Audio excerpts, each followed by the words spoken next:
Assalamualaikum warahmatullahi wabarakatuh. Halo teman-teman, kembali lagi di channel Indang Indung Math.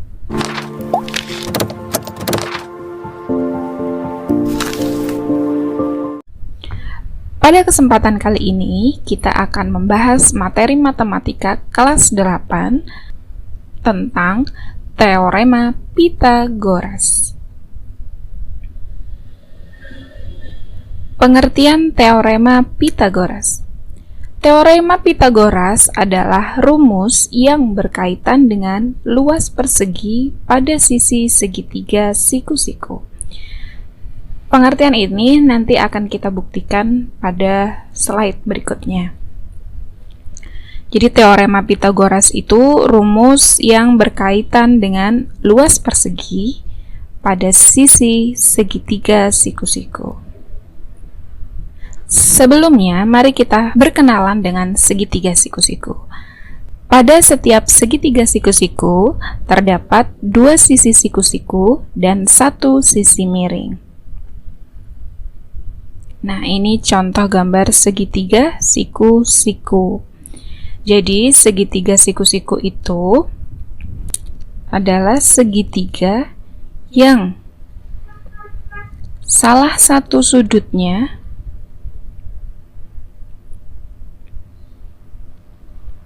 besarnya 90 derajat. Contohnya ini. A di sini sudutnya 90 derajat. Maka segitiga ABC adalah segitiga siku-siku. Nah, pada setiap segitiga siku-siku terdapat dua sisi siku-siku dan satu sisi miring. Jadi pada segitiga ABC, sudut A besarnya 90 derajat. Jadi segitiga ABC ini memiliki sudut siku-siku di sudut A. Maka sisi siku-sikunya adalah AB dan AC. Jadi sisi siku-sikunya ada dua, yaitu AB dan AC. Sisi siku-siku ini biasanya juga disebut sisi tegak.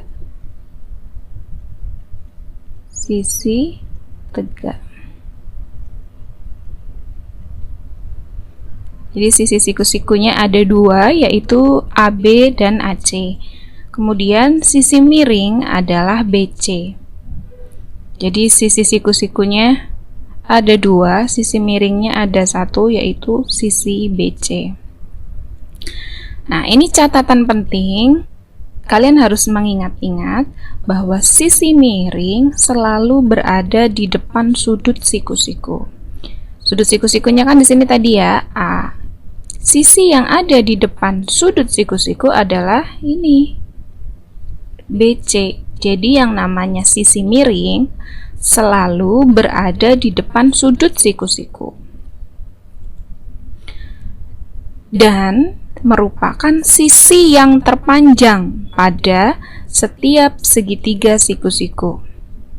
Jadi diingat-ingat, pertama, sisi miring itu selalu berada di depan sudut siku-siku. Sudut siku-sikunya di sini berarti depannya sini, berarti BC.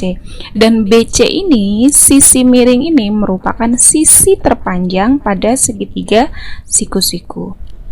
Jadi, pada segitiga ABC di samping, sisi miring akan tetap BC, kalaupun segitiga itu diputar. Jadi, kalau segitiganya kebalik di bawah, bukan berarti sisi miringnya adalah yang miring ini, AC dan AB, bukan. Tetap, yang namanya sisi miring adalah yang ada di hadapan sudut siku-siku. Jadi tetap si BC ini, walaupun kalau sekarang kita lihat gambar segitiganya, dia tidak miring, ya kan? Itu jadi ini catatan ini harus benar-benar kalian perhatikan bahwa sisi miring selalu berada di depan sudut siku-siku dan merupakan sisi yang terpanjang pada setiap segitiga siku-siku. Nah, Bisa dipahami ya? Oke, kita lanjut. Nah, sebelum kita masuk ke teorema Pythagoras, kita ingat lagi tentang luas persegi. Teman-teman pasti masih ingat, luas persegi itu rumusnya adalah sisi kali sisi, atau bisa kita tulis L sama dengan S kuadrat. Oke, contoh. Contoh yang pertama. Hitunglah luas persegi jika panjang sisinya 25 cm. Yuk jawab, gimana cara mengerjakannya? Ya, itu sisinya sudah diketahui, nomor 1. Nomor 1 itu sisinya diketahui 25 cm. Ini adalah persegi. Berarti luasnya sisi kali sisi. Sisinya 25 dikali 25. Maka hasilnya adalah 625 cm persegi. Betul. Nah, sekarang soal yang kedua. Tentukan masing-masing luas persegi 1 dan 2 di samping ini. Jadi di sini ada persegi 1 yang warna hijau di sini dan persegi 2. Jadi perseginya berwarna hijau ya. Yang ditanya luas persegi 1 dan luas persegi 2. Oke, kita jawab soal nomor 2. Luas persegi 1. Oke, kita singkat begitu. Luas persegi rumusnya adalah sisi kali sisi. Berapa sisinya? Oh, belum diketahui. Yang kita tahu sisinya di sini adalah sisi AC. Ini ya, AC, sisi persegi 1. Berarti boleh dong kita tulis AC dikali AC. Atau bisa kita tulis AC kuadrat. Berarti luas persegi 2, luas persegi 2 sama sisi kali sisi. Sisinya apa luas persegi 2 ini? Sisinya adalah BC. Berarti BC dikali BC. Bisa kita tulis BC kuadrat. Seperti itu. Itu tentang luas persegi. Saya yakin kalian juga sudah bisa. Nah, kita sekarang akan menemukan rumus teorema Pythagoras dengan alat peraga. Perhatikan ilustrasi berikut. Di sini ada segitiga siku-siku. Sisi apa itu? C. Iya, betul. Sisi miring. Kita kasih simbol C. Sedangkan dua sisi tegaknya kita beri simbol A dan B. Ya, sisi miringnya yang C ya, karena berada di hadapan sudut siku-sikunya. Kemudian, letakkanlah 3 model persegi pada sisi A, B, dan C. Kemudian, hitunglah luasnya masing-masing. Kita letakkan di sisi A, kemudian kita cari luasnya. Berapa luasnya di sisi A? Pada sisi A, luas persegi adalah, ya, karena sisinya A, berarti luasnya adalah A dikali A, atau A kuadrat. Betul. Selanjutnya, kita letakkan persegi di sisi B, kemudian kita cari luasnya. Pada sisi B, luasnya adalah, iya, karena sisinya B, maka luas persegi B dikali B, atau B kuadrat. Oke, B kuadrat. Kemudian kita letakkan persegi di sisi C. Sama ya, kita cari luasnya. Maka luas persegi pada sisi C adalah, karena sisi perseginya adalah C, maka luasnya adalah C dikali C, atau C kuadrat. Coba perhatikan bagaimanakah hubungan antara A kuadrat B kuadrat dan C kuadrat. Untuk mengetahui hubungannya, kita lakukan langkah-langkah seperti ini. Pertama, potonglah model persegi A kuadrat sebagai berikut. Pertama, kita harus tentukan titik pusat persegi A kuadrat. Kita tentukan titik pusatnya, kita buat diagonalnya dulu. Nah, pertemuan dua diagonal tersebut adalah titik pusat persegi A kuadrat. Sudah dapat? Kemudian melalui titik pusat kita akan membuat garis yang sejajar C. Ini garis C akan kita geser sehingga menempati titik pusat. Oke, sudah. Kemudian melalui titik pusat buatlah garis tegak lurus. Nah, garis tegak lurus. Kalau sudah, setelah kita potong-potong persegi pada A kuadrat seperti pada gambar ini, selanjutnya pindahkanlah model persegi dari A kuadrat ke C kuadrat. Jadi dari potongan ini akan kita pindahkan ke persegi yang ini. Maka akan menjadi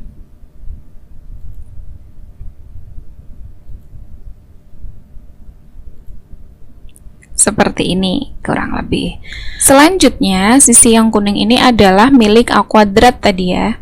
Jadi daerah yang kuning ini adalah milik persegi A kuadrat. Selanjutnya kita pindahkan persegi B kuadrat ini yang masih utuh ke C kuadrat, maka akan didapat seperti itu. Nah, sehingga kotak merah ini, persegi merah ini adalah persegi milik B kuadrat. Apakah gabungan dari A kuadrat dan B kuadrat tepat menempati C kuadrat? Apakah tepat memenuhi C kuadrat? Jawabannya adalah ya. Ya kan? Bisa kita lihat tadi. Iya, jadi A kuadrat dan B kuadrat ternyata memenuhi persegi C kuadrat. Sehingga apa simpulannya? Ternyata bisa kita simpulkan bahwa A kuadrat ditambah B kuadrat adalah C kuadrat. Jadi A kuadrat ditambah B kuadrat akan sama dengan C kuadrat. Jadi teorema atau rumus Pitagoras berlaku untuk setiap segitiga siku-siku sebagai berikut. Kuadrat sisi miring sama dengan jumlah kuadrat kedua sisi siku-sikunya. Jadi perhatikan pada segitiga ABC di samping, ini siku-sikunya di A ya. Jadi sudut A adalah sudut siku-siku yang besarnya 90 derajat.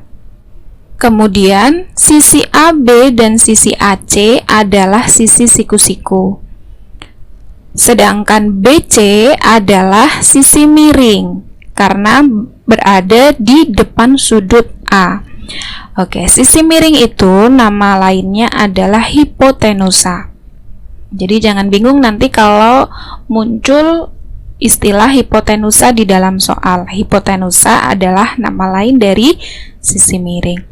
Maka untuk segitiga siku-siku di samping rumusnya adalah sisi miring, kuadrat sisi miring berarti BC kuadrat sama dengan AB kuadrat ditambah AC kuadrat. Ingat ya, catatan lagi bahwa sisi miring selalu berada di depan sudut siku-sikunya. Sudah bisa kan?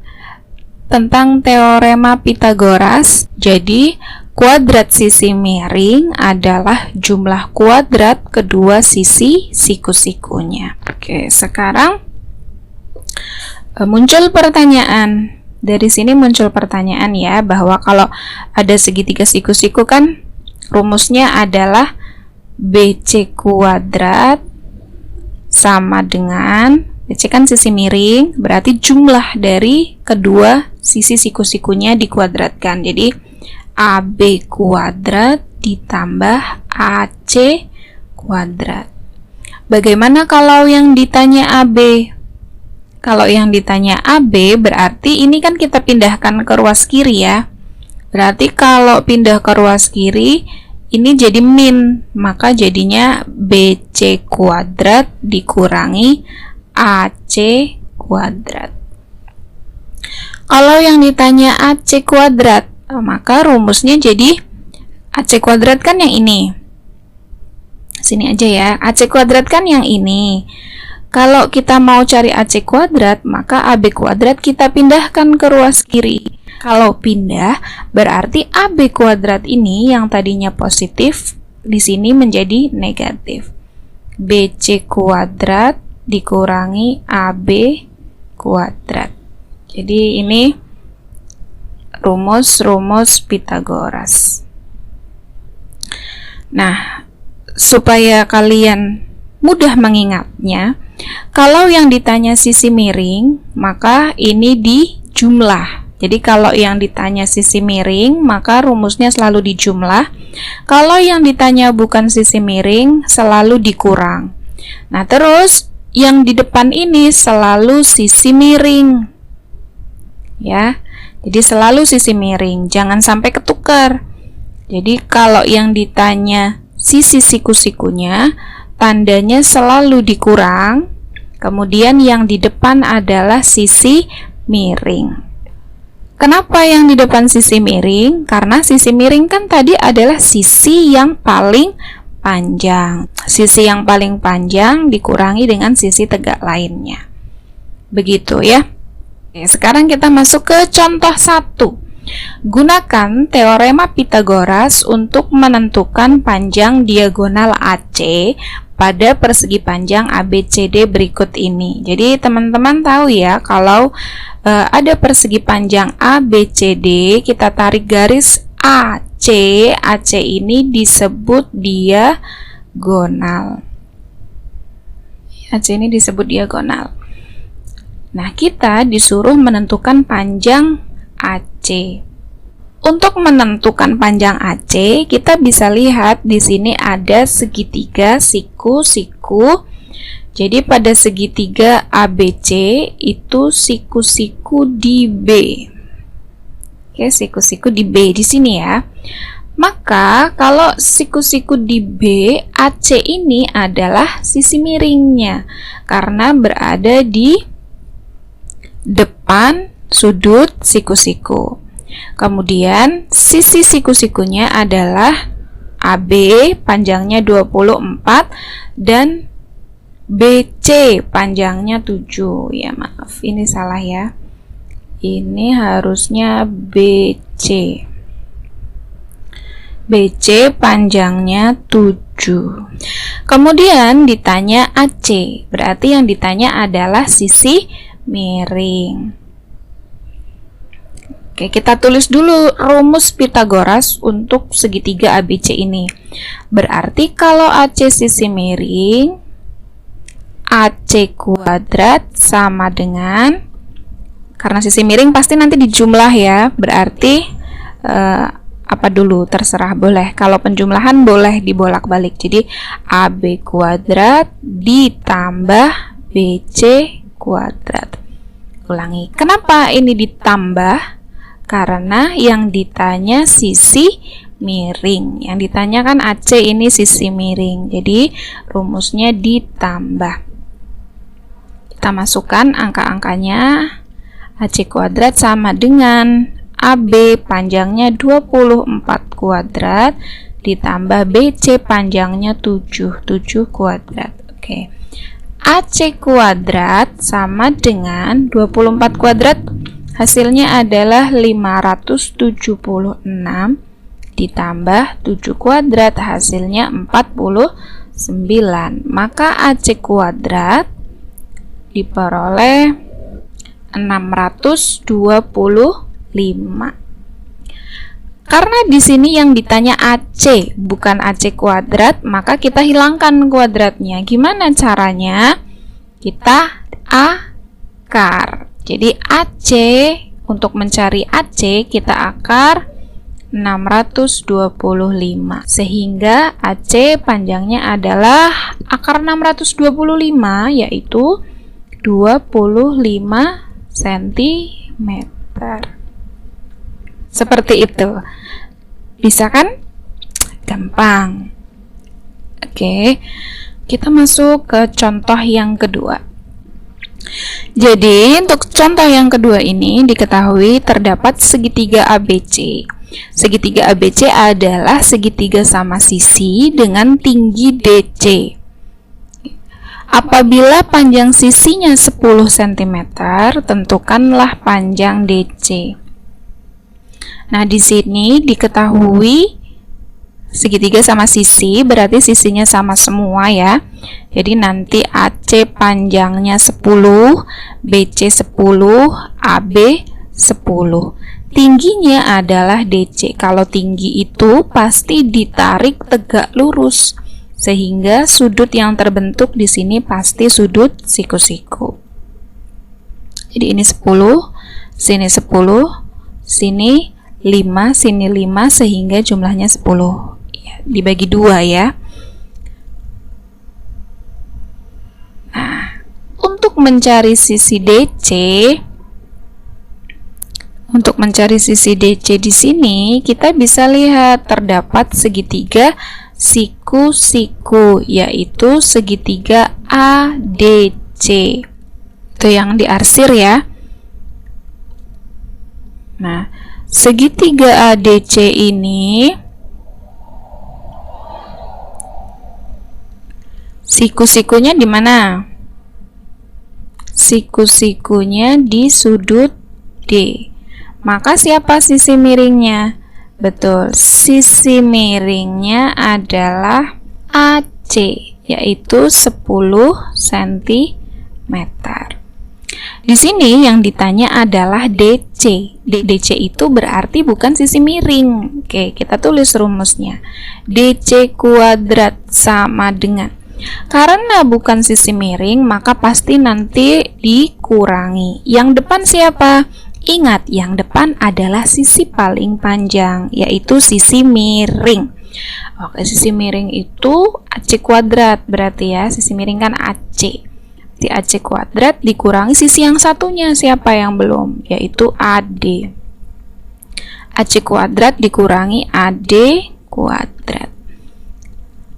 Oke, kita cari DC kuadrat sama dengan AC. AC-nya 10, berarti 10 kuadrat dikurangi AD. AD 5, berarti 5 kuadrat. Oke, sekarang kita hitung. DC kuadrat sama dengan 10 kuadrat berarti 100 dikurangi 25. 100 dikurangi 25 adalah 75. Karena yang ditanya DC, maka kita akar.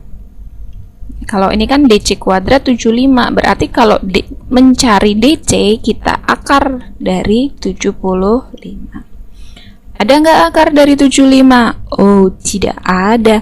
Kalau tidak ada, kita buat bentuk yang sederhana dari akar ini. Caranya, kalian cari dua bilangan yang kalau dikali hasilnya 75. Syaratnya salah satunya harus bisa diakar. Berapa yo? 75. 75 adalah 25 dikali 3. Jadi kan yang 25 ini bisa diakar ya. Jadi seperti itu cara menyederhanakannya. Kalian cari dua bilangan yang hasilnya 75 tapi salah satunya bisa diakar. Oke, sekarang kita hitung. Ini kan tadi bisa diakar, berapa akar 25? 5. Kemudian 3 di akar bisa nggak? Oh, tidak bisa. Berarti kita tulis saja akar 3. Maka panjang DC di sini adalah 5 akar 3. 5 akar 3 cm. Oke, jangan lupa satuannya ya. Oke, sampai sini bisa dipahami? Ya, saya rasa bisa. Oke, kita lanjut ke contoh yang ketiga. Nah, kalau tadi contoh sebelumnya adalah contoh-contoh pada bangun datar, pada contoh yang ketiga ini adalah contoh pada bangun ruang. Di sini terdapat kubus KLMN OPQR dengan panjang rusuk 8 cm. Kalian disuruh menentukan panjang KM, KM itu yang ini, dan panjang KQ. Kaki apakah Q ya? Ya, itulah intinya. Oke, sekarang kita akan kerjakan contoh 3 ini. Pertama, kita akan mencari si KM. Oke. Perhatikan KM di sini. KM di sini sebagai apa? Oke, kalau kita bayangkan kubus, jangan melihat ilustrasi kubus di sini ya. Walaupun ini tidak siku-siku, tapi kan kubus dalam dunia nyata itu semua sudutnya siku-siku. Jadi kalian harus pahami itu bahwa di sini adalah sudut siku-siku. Karena sudut siku-sikunya di sini, maka si KM ini adalah sisi miring. Betul sekali. KM adalah sisi miring. Nah, kalau sisi miring, bagaimana rumusnya? Ayo kita buat. KM kuadrat sama dengan pasti tandanya plus. Siapa yang dijumlah? Sisi tegaknya. Berarti si KL kuadrat, dan si LM kuadrat. Oke, kita cari, maka KM kuadrat sama dengan KL berapa? 8 kuadrat ditambah LM berapa? 8 kuadrat. KM kuadrat sama dengan 8 kuadrat 64 ditambah 8 kuadrat 64. 64 ditambah 64 boleh nggak kita tulis 64 dikali 2? Boleh nggak? Boleh ya? Oke. Kalau boleh, sekarang yang dicari adalah KM, bukan KM kuadrat. Maka untuk mencari KM, kita akar 64 dikali 2. Siapa yang bisa diakar? 64. Betul. Berapa akar 64? Akar 64 adalah 8. 2 bisa diakar tidak? Oh tidak. Maka kita tulis saja di dalam akar. Maka kita dapatkan panjang KM adalah 8 akar 2 cm. Jadi si KM di sini panjangnya adalah 8 akar 2. Oke, sekarang kita akan menjawab pertanyaan yang B. Yang B itu tadi yang ditanya adalah KQ ya. Nah, untuk menjawab KQ kita harus melihat segitiga apa. Di sini ada segitiga siku-siku. Segitiga siku-siku KMQ. Jadi segitiga siku-siku KMQ ini siku-sikunya di M. Kalau siku-sikunya di M, maka yang ada di hadapannya adalah KQ. Betul. Si KQ ini adalah sisi miring.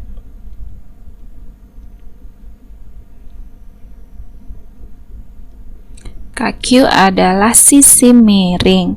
Maka untuk mencari KQ, rumusnya adalah pasti ditambah. Siapa yang ditambah? Sisi tegaknya. Kan kita pakainya segitiga KMQ. Berarti KM M kuadrat ditambah MQ kuadrat.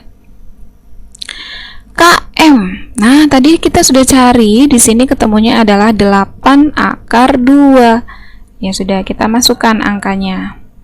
Kaki kuadrat sama dengan KM. KM itu 8 akar 2 kuadrat ditambah MQ. MQ 8 kuadrat.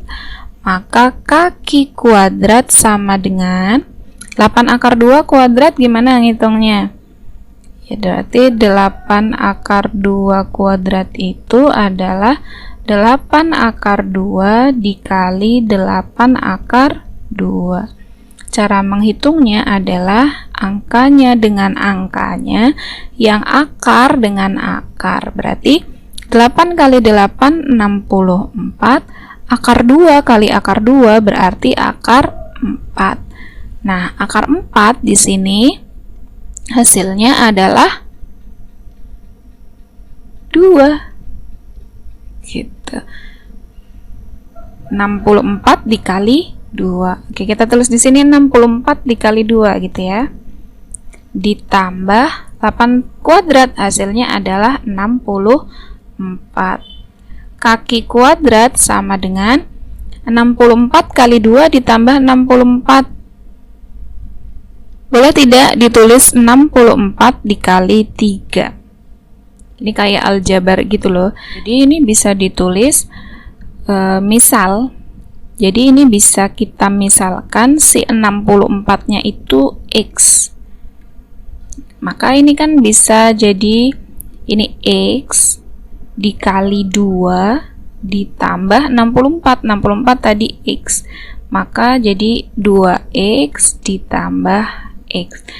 2X ditambah X hasilnya 3X. Seperti ini.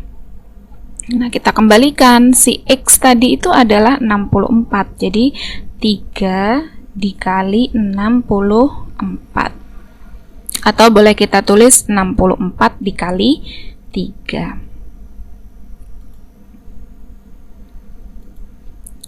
Oke, kita kembali ke sini. Karena yang ditanya adalah KQ, bukan KQ kuadrat, maka KQ didapat dengan cara mencari akar dari 64 dikali 3. Maka KQ ini hasilnya adalah akar dari 64. Akar dari 64 adalah 8. Kemudian di sini ada akar 3, tidak bisa diakar, maka kita tulis akar 3. Maka hasilnya KQ itu adalah 8 akar 3 cm. Jadi di sini kita dapat si KQ adalah 8 akar 3 cm. Sebelum lanjut, teman-teman tahu dong si KM ini adalah siapa, si KQ ini adalah siapa? Teman-teman ingat si KM itu adalah diagonal sisi. Jadi si KM itu adalah diagonal sisi kubus. Kemudian si KQ itu adalah diagonal ruang kubus. Teman-teman ingat si KM ini adalah diagonal sisi, si KQ ini adalah diagonal ruang. Oke, bisa dilanjut? Ya. Nah, dari sini didapatkan pada setiap kubus yang panjang rusuknya S berlaku kalau ditanya diagonal sisi, rumusnya adalah S akar 2. Kalau ditanya diagonal ruang, rumusnya adalah S akar 3. Seperti contoh tadi. Nah, ini kubus ini kan sisinya berapa? Ya, kubus itu sisinya adalah 8. Ditanya KM. KM itu adalah diagonal sisi. Maka rumusnya tadi apa kalau diagonal sisi? S akar 2. S-nya siapa? 8. Berarti S-nya adalah 8 akar 2. Seperti itu. Maka kalau ditanya KM, gampang. Tinggal dimasukkan aja ke rumus S akar 2. Maka hasilnya 8 akar 2 tanpa melalui proses yang tadi sebelumnya. Kemudian kalau ditanya PQ, yang kita tahu PQ itu adalah diagonal ruang kubus. Diagonal ruang kubus rumusnya adalah S akar 3. S-nya adalah 8, maka panjang PQ 8 akar 3. Ya, tanpa melalui proses yang panjang seperti ini. Nah, jadi ini perlu kalian ingat juga ya. Coba kita kerjakan contoh soal berikut ini. Sebuah kubus panjang rusuknya 23. Berarti ini S-nya adalah 23 ya. Sisinya diketahui 23. Ditanya berapa panjang diagonal sisi? Diagonal sisi rumusnya adalah S akar 2. Maka panjang diagonal sisinya adalah 23 akar 2. Berapa panjang diagonal ruangnya? Panjang diagonal ruangnya S akar 3. Maka 23 akar 3 cm. Seperti itu. Gampang kan? Oke, tapi kalian harus ingat-ingat tentang teorema Pythagoras yang tadi itu. Nah, sekarang kita masuk ke contoh yang keempat.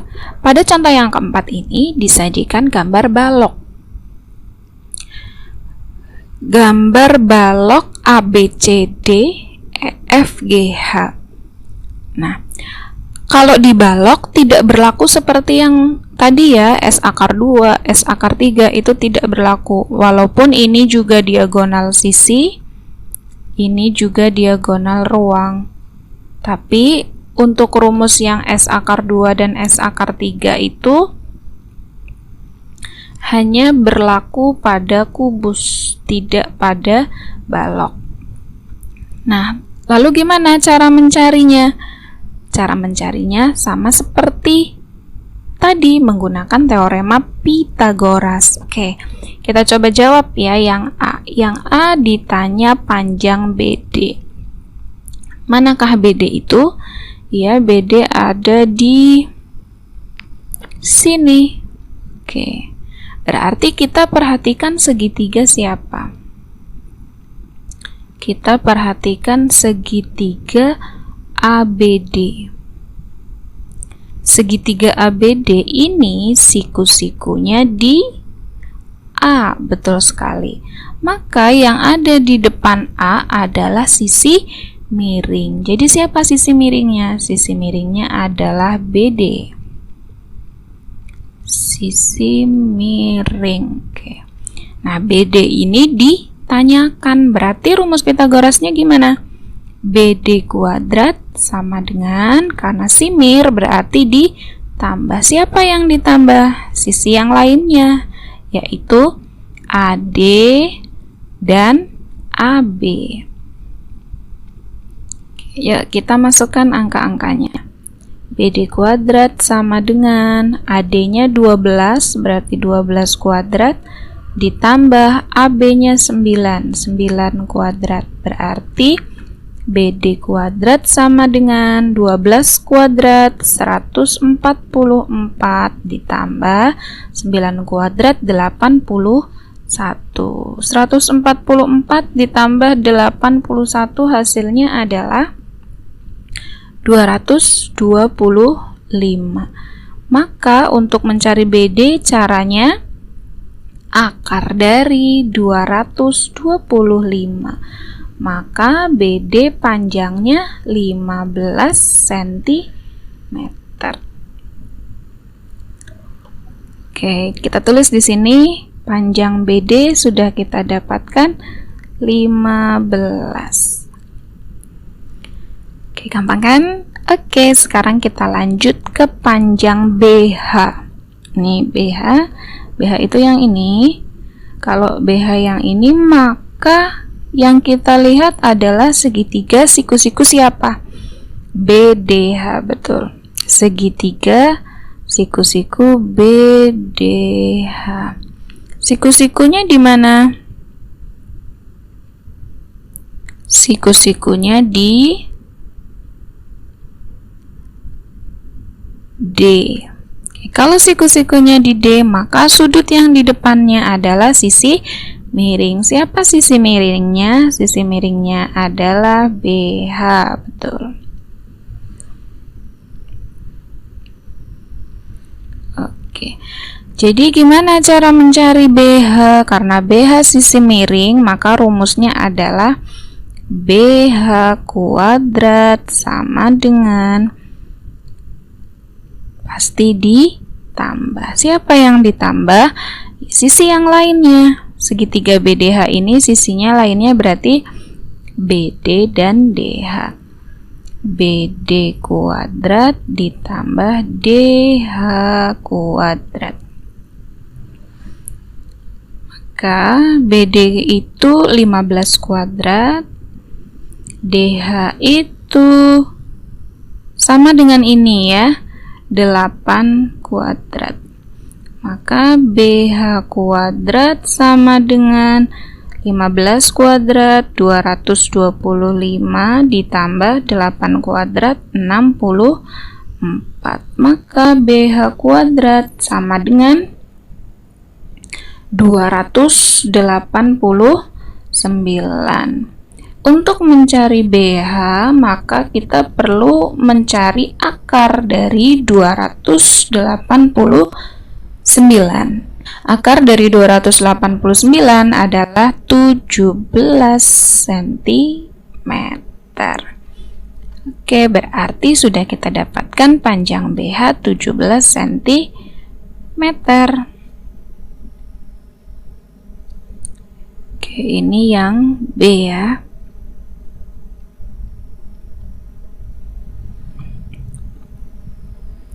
Begitu teman-teman, bisa dipahami ya. Oke, jadi sudah selesai video kali ini.